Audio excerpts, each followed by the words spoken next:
The challenge begins with how to pronounce his name. The first bit should sound like ni, the second like cha, Nietzsche.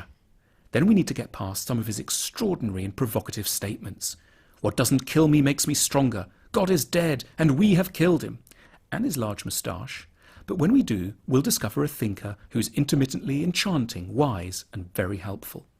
Friedrich Nietzsche was born in 1844 in a quiet village in the eastern part of Germany, where his father was the priest. He did exceptionally well at school and university, and so excelled at ancient Greek that he was made a professor at the University of Basel when still only in his mid-20s. But his official career didn't work out. He got fed up with his fellow academics, gave up his job, and moved to Sils Maria in the Swiss Alps, where he lived quietly, working on his masterpieces, among them The Birth of Tragedy, Human All Too Human, The Gay Science, Thus Spoke Zarathustra, Beyond Good and Evil, On the Genealogy of Morals. He had lots of problems. He didn't get on with his family. I don't like my mother, and it's painful even for me to hear my sister's voice. Women kept rejecting him, his books didn't sell, and when he was only 44, he had a mental breakdown, precipitated when he saw a horse in a Turin street being beaten by its driver, and ran over to embrace him, shouting, "I understand you." He never recovered, and died 11 sad years later. But his philosophy was full of heroism and grandeur. He was a prophet of what he called Selbstüberwindung, or self-overcoming, the process by which a great-souled person, what he called an Übermensch, rises above their circumstances and difficulties to embrace whatever life throws at them. He wanted his work to teach us, as he put it, how to become who we really are. His thought centers around 4 main recommendations. 1. Own up to envy. Envy is, Nietzsche recognized, a big part of life. Yet the lingering effects of Christianity generally teach us to feel ashamed of our envious feelings. They seem an indication of evil, so we hide them from ourselves and others.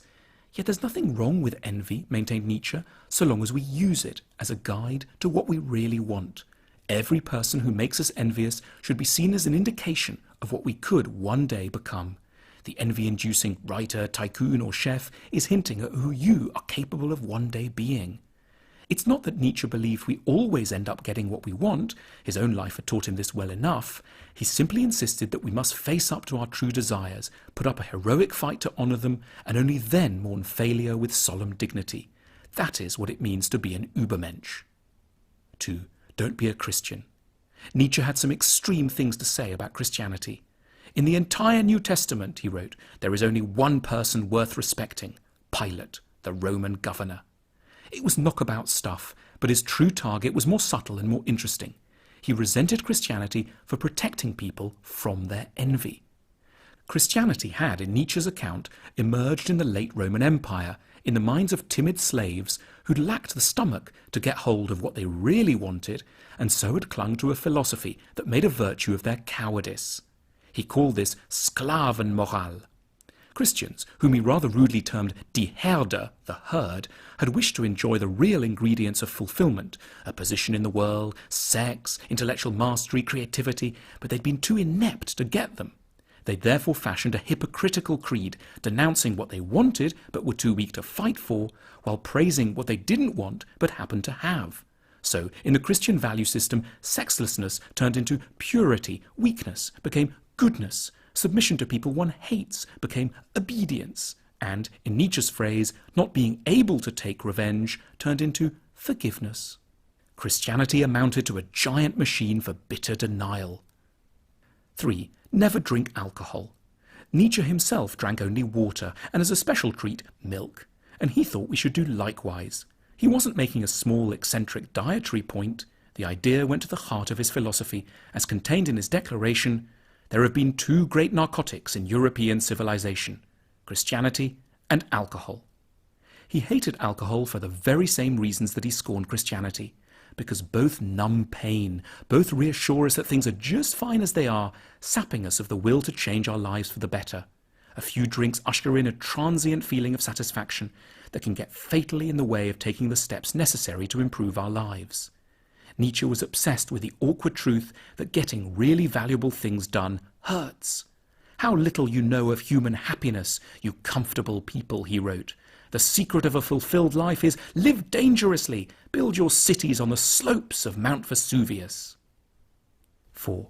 God is dead. Nietzsche's dramatic assertion that God is dead is not, as it's often taken to be, some kind of a celebratory statement. Despite his reservations about Christianity, Nietzsche didn't think that the end of belief was anything to cheer about. Religious beliefs were false, he knew, but he observed that they were very, very beneficial in the sense of helping us cope with the problems of life. Nietzsche felt that the gap left by religion should ideally be filled by culture. He meant philosophy, art, music, literature. Culture should replace scripture. However, Nietzsche was deeply suspicious of the way his own era was handling culture. He believed the universities were killing the humanities, turning them into dry academic exercises, rather than using them for what they were always meant to be, guides to life.